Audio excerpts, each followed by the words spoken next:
ஓம் சரவண பவ நமஹா. பிள்ளையே, இந்த அற்புதமான பங்குனி உத்திர நன்னாளில் உன் வாழ்க்கையில் ஒரு திருப்பு முனையாக ஒரு நிகழ்வு நடக்கப் போகின்றது.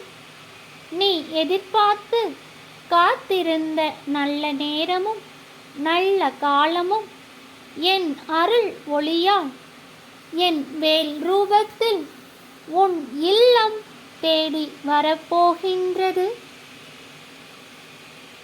நீ நடக்குமா நடக்காதா என்று மனதில் எண்ணியது என் அருளால் நான் நல்ல முறையில் நடத்தி தருவேன் பிள்ளையே. நல்லதே நடக்கும். ஆறுமுகம் அருளிடும் அனுதினமும் ஏறுமுகம். வெற்றிவேல் முருகனுக்கு ஹரஹரோஹரா.